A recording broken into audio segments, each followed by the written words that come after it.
Hi, this is the conclusion of Chapter 1, Theory, PowerPoint.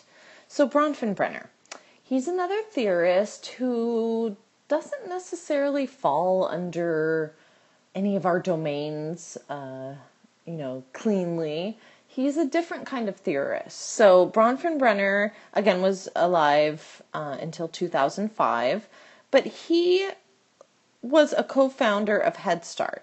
Now, when we get to the chapter on preschool, that'll make sense. But really, he emphasized not only social influences, but also cultural influences on our development.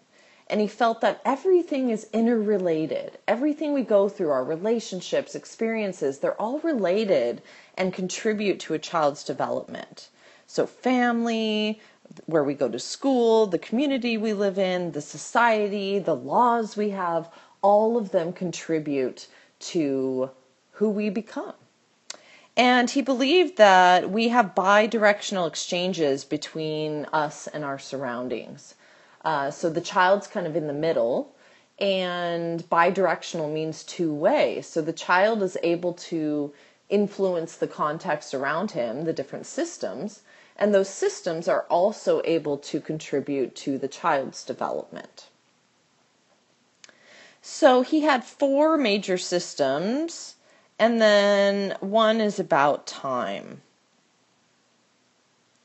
So the best way that I like to explain is by looking at our little picture, which is on the next slide, to discuss what is a microsystem, meso, exo, and macro. So you can take notes as I go on the chart here. Okay. So you have the child in the middle. And again, what's nice about Bronfenbrenner is you're able to take a child of any age. So in another course that I teach, we take the college student and put them in the middle so that they can understand the different influences that have made them who they are. So let's say we have a child, he's 4 years old and he's going to preschool. The first system is microsystem. Microsystem means direct relationships between the child and his environment. So the child's relationship with mom is a microsystem. Child's relationship with dad, microsystem. Child's relationship with his school, microsystem. Child's relationship with his park, microsystem. So anything where the child has a direct relationship, that is a microsystem. And it doesn't have to just be people, as you heard. It could be places. It could be his favorite blanket. So those are direct relationships. Now notice you see mesosystem within the same green area. Mesosystems are relationships between the child's microsystems.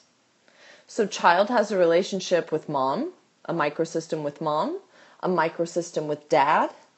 Mom and dad's relationship is a mesosystem. Mom has a relationship with the teacher. That's a mesosystem. Dad takes the child to the park. That's a mesosystem. So mesosystems, again, are relationships between microsystems. Now, one step further out is the system of exosystem. And again, that refers to something where the child is maybe not directly involved.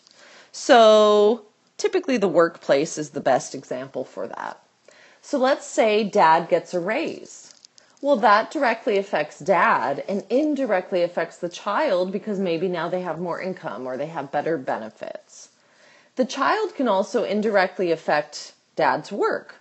What if the child is sick and dad has to stay home? He therefore has to call in sick to work, and that has now affected that exosystem. So again, they're bi-directional relationships. The last system here is the macro system. That includes things like our laws, our values, our customs. And you can think of something, macro system issue like same-sex marriage. And when we talk about chronosystem, that is changes over time. So if we took a snapshot now, currently, of the macro system views on same-sex marriage, and then we go back 50 years and take a snapshot and look at the issue of same-sex marriage, we're going to see very different beliefs, values, morals. So, that issue has changed over time. So chronosystem does play a role in our development. But again, with his theory, it's more like a snapshot. It's not really looking at how we develop over time. It's looking at, click, these are the different things that have led to who you are. So it's not really about stages, and it's not really about continuous development. It's neither. So think about that when you get to the chart activity for this chapter.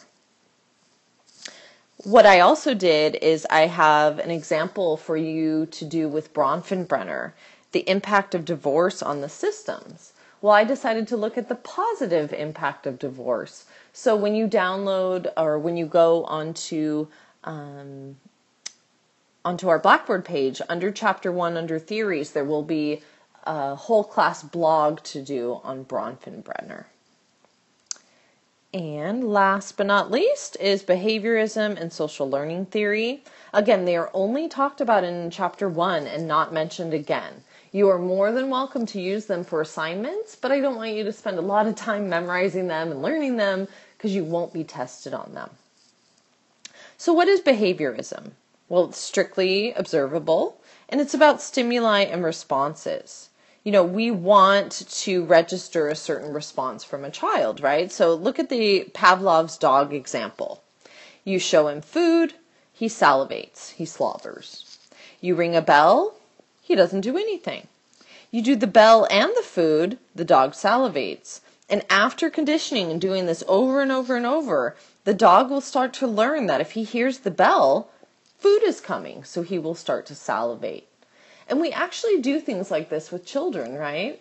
Maybe we blow a train whistle when we want them to freeze, or we flash the lights and that means it's cleanup time. So we actually are able to do that with children's behavior and help them elicit the response that we're looking for. Now, social learning theory is a little bit different. It's more about modeling, imitating, but it is about behavior modification.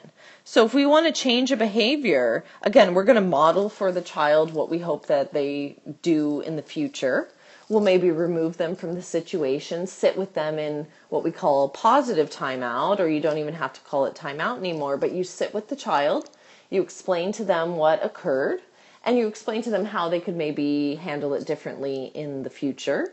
And you allow for them to provide feedback, ask questions, and help them learn the skills and tools needed to, live in your home or be in your classroom to where they're going to follow along and produce desired behaviors. So this is the conclusion of Chapter 1. So please go back to Blackboard and complete everything you need to for this week's module. Thank you.